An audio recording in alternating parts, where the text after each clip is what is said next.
خیر الصدقۃ ما کان عن ظہر غنی، کہ بہترین صدقہ وہ ہے جو اپنے پیچھے غنا چھوڑ جائے. یعنی ایسا نہ ہو کہ دے دیا تو اب اس کے بعد دوسروں سے مانگتے پھر رہے ہیں. دوسرے دے تو دیا، صدقہ کر دیا، اب خود محتاج ہو گئے، دوسروں کے دست نگر ہو گئے، تو اس صدقے کا کوئی حاصل نہیں. صدقہ بہترین وہ ہے کہ اتنا دو کہ اس کے بعد تمہیں دوسروں کی احتیاج نہ ہو، تم دوسروں کے دست نگر نہ بنو. اللہ تعالیٰ نے ہمیں ایسا دین عطا فرمایا ہے جو ہر چیز میں اعتدال کی تعلیم دیتا ہے. صدقے کے اتنے فضائل ہیں، لیکن ساتھ فرما دیا کہ اس حد تک دو جس حد تک تم خود پریشانی میں مبتلا ہو، اس سے آگے نہ دو. کیونکہ جو زکوٰۃ ہمارے ذمہ فرض کی ہے وہ تو اللہ تعالیٰ نے 40واں حصہ فرض تو اتنا ہے. آگے مستحب ہے، لیکن اس مستحب کے اندر بھی یہ حد مقرر کرتی ہے کہ تم پریشانی میں مبتلا نہ ہو اس کو دینے کے بعد. کیونکہ یہ نہ ہو کہ آج تو دے دیا جوش میں آ کر، اب جب پریشانی ہوئی تو اب حسرت کر رہے ہیں کہ اوہو مجھ سے غلطی، بڑی غلطی ہو گئی جو میں دے گیا. تو ایک نیک کام کے اوپر حسرت کرنا کہ میں نے یہ کیوں کیا، اس میں مبتلا ہو جاؤ، یہ اس سے زیادہ برا ہے کہ وہ کام کرو ہی نہیں. اس لیے قرآن شریف میں فرمایا کہ الذین اذا انفقوا لم یسرفوا ولم یقتروا وکان بین ذلک قواما، کہ جو لوگ خرچ کرتے ہیں اللہ کے نیک بندے وہ اس طرح کرتے ہیں کہ نہ تو بہت اسراف سے کام لیتے ہیں اور نہ بہت بخل سے کام لیتے ہیں. نہ بہت زیادہ خرچ کر رہے ہیں جس سے پریشانی ہو جائے، نہ بہت کم کر رہے ہیں جس سے بخل لازم آئے. وکان بین ذلک قواما، اور صحیح اعتدال کا راستہ ان دونوں کے درمیان ہے. لہذا خرچ میں بھی اس بات کا لحاظ رکھنا ضروری ہے. اور اسی لیے میں نے وہ آیت سنائی تھی کہ قرآن شریف میں یسألونک ماذا ینفقون قل العفو، لوگ پوچھتے ہیں کہ کیا خرچ کریں، تو آپ کہہ دیجئے کہ جو ضرورت سے زائد ہو وہ خرچ کر سکتے، جو ضرورت کا ہے اس کو خرچ کرنا چاہیے. اللہ، یہ ہے شریعت کا اصل حکم. اس میں ذرا سی بات یہ سمجھنے کی ہے کہ بعض مرتبہ مختلف اولیاء کرام اور صوفیاء اعظام کے واقعات سننے میں آتے ہیں جو بظاہر اس کے خلاف نظر آتے ہیں،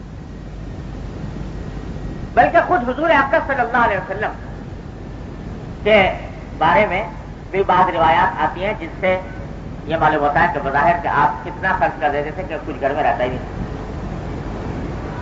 تو ایک طرف تو یہ کہا جا رہا ہے کہ صدقہ وہ بہتر ہے جس کے بعد آدمی دوسرے کا دست نگر نہ ہو، اور دوسری طرف حدیث میں آتا ہے کہ نبی کریم سرور دو عالم صلی اللہ علیہ وسلم کے گھر میں 3 مہینے آگ نہیں جلتی تھی. حضرت عائشہ صدیقہ رضی اللہ تعالیٰ فرماتی ہے کہ ہم بعض اوقات متواتر 3 مہینے 3 چاند دیکھتے تھے اس حالت میں کہ ہمارے گھر میں آگ نہیں جلتی. صحابی نے پوچھا کہ پھر کس طرح گزارا ہوتا تھا، تو فرمایا کہ الاسودان التمر والماء، 2 چیزوں پر گزارا ہوتا تھا، کھجور اور پانی. 3 مہینے آگ نہیں جل رہی حضور اکرم صلی اللہ علیہ وسلم.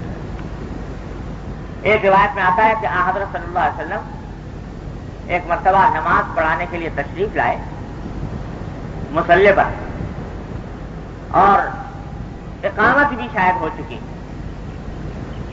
اس کے بعد اچانک تھوڑی دیر ایک دم سے کچھ خیال آیا اور پھر گھر تشریف لے گئے، اور گھر سے پھر واپس تشریف لائے. تو بعد میں صحابہ کرام نے پوچھا کہ رسول اللہ آج آپ اس طریقے سے آپ نے کیسا عمل فرمایا جو پہلے کبھی نہیں دیکھا تھا، کہ نماز پر مصلی پر کھڑے ہونے کے بعد گھر تشریف لے گئے پھر واپس تشریف لائے، تو کیا بات؟ تو آپ نے فرمایا کہ جب میں مصلی پر کھڑا ہوا تو مجھے یاد آیا کہ میرے گھر میں 7 دینار پڑے رہ گئے، تو مجھے اللہ تبارک و تعالیٰ کے سامنے حاضر ہوتے ہوئے شرم آئی کہ میں اس حالت میں مجھ پر آفتاب غروب ہو کہ میرے گھر میں 7 دینار پڑے ہوئے. تو پہلے جا کر ان کو ٹھکانے لگایا، صدقہ کیا، صدقے کا انتظام کیا، اس کے بعد آ کر نماز پڑھی. تو یہ روایات ہے کہ حضرت صلی اللہ علیہ وسلم نے گویا جو کوئی آتا تھا وہ اس کو دے دیتے تھے، یہاں تک کہ گھر میں کچھ بھی نہیں رہتا. تو حکم ہمیں تو یہ دیا جا رہا ہے کہ صدقہ وہ کرو کہ اپنے پاس اپنے بیوی بچوں کے لیے بھی کچھ باقی رہے، اور خود عمل یہ ہے. کیا بات ہے دونوں میں؟ تو خوب سمجھ لیجیے. بات یہ ہے کہ حضرت صلی اللہ علیہ وسلم تمام ازواج مطہرات کا نفقہ اور خرچ ہر سال کے آغاز میں اکٹھا دے دیتے. تمام ازواج سال کے شروع میں پورے سال کا نفقہ اکٹھا ساری ازواج مطہرات کو عطا فرما دیتے. اب جو نفقہ واجب تھا ازواج مطہرات کا وہ تو ادا ہو گیا. اب اس کے بعد ازواج مطہرات خود بڑی سخی اور نفس تھی، تو ان میں سے بہت سی یہ کرتی تھی کہ وہ بھی صدقہ کرتی رہتی، اور حضرت صلی اللہ علیہ وسلم خود بھی صدقہ کرتے رہتے. تو تمام ازواج مطہرات اپنی خوشی سے، اپنی رغبت سے اپنا نفقہ وصول کرنے کے بعد پھر صدقہ کرتی تھی، اور حضرت صلی اللہ علیہ وسلم بھی اپنے. اور اس بات کا کوئی امکان نہیں تھا کہ خدا نہ کرے کبھی اگر گھر میں کچھ نہ ہو تو بعد میں دوسروں کے دست نگر بننے کی نوبت آئے. اللہ کے سوا کسی کے سامنے ہاتھ پھیلانے کا سوال ہی نہیں تھا. اس واسطے وہاں پر حضرت صلی اللہ علیہ وسلم نے یہ عمل اختیار فرمایا. ہم جیسے کمزور لوگوں کے لیے یہ طریقہ نہیں. ہم جیسوں کے لیے تعلیم یہ دی کہ خیر الصدقۃ ما کان عن ظاہر غنی، بہترین صدقہ وہ ہے جو اس کے بعد پھر آدمی کو پریشانی نہ ہو اور اپنے گھر میں بھی کچھ باقی رہے. لہذا اس سے دھوکہ نہیں کھانا چاہیے کہ اصل حکم وہ. حضور اپنے ازواج کا پورا نفقہ ایک سال میں ادا فرما دیا کرتے. دوسرا اشکال بعض اوقات ہوتا ہے بعض صوفیاء کرام اور اولیاء کرام کے واقعات سن کر کہ ان کا بھی یہ قصہ تھا کہ جو آ رہا ہے، جو پیسہ آیا، جو کھانا آیا، جو چیز آئی فوراً صدقہ ہو، اور گھر میں فاقے گزر رہے ہیں، بچے رو رہے ہیں. تو مثلا شیخ عبد القدوس گنگوہی قدس اللہ سرہ بڑے درجے کے اولیاء اللہ میں تھے، گنگو میں گزرے. حضرت شیخ عبد القدوس گنگوہی رحمۃ اللہ علیہ، ان کے بارے میں لکھا ہے کہ وہ اپنے گھر میں ایک عالم استغراق کے اندر اپنے خانقاہ میں بیٹھے رہتے تھے، اور گھر میں کچھ کھانے پینے کو ہے نہیں، اور ہفتے فاقے کے گزر گئے، 8-10 دن فاقے کے گزر گئے. بچے جو بیچارے نابالغ بچے وہ آ کر رو رہے ہیں، بلبلا رہے ہیں کہ حضرت کھانے کو نہیں ہے کچھ. تو ذرا سا منہ اٹھایا اور کہا کہ ارے بہت دیگیں چل رہی ہیں، بہت دیگیں چل رہی ہیں، بہت دیگیں چل رہی ہیں، اس کے اندر سے میں کھانے کو بہت آنے والا ہے. اشارہ کر رہے تھے ان دیگوں کو کی طرف جو کہیں جنت میں تیار ہو رہی کہ جنت میں تمہارے لیے بہت دیگیں تیار ہو رہی. اب بچے رو رہے ہیں، بلبلا رہے ہیں، اور وہ فرما رہے ہیں کہ بہت دیگیں تمہارے لیے تیار ہو رہی. تو اب یہ بظاہر یہ بات اس حدیث کے مخالف معلوم ہوتی ہے کہ آدمی بچوں کے لیے، خاص طور سے نابالغ بچوں کا حق ایسا ہے کہ وہ اگر معاف بھی کرے تو معاف نہیں ہوتا.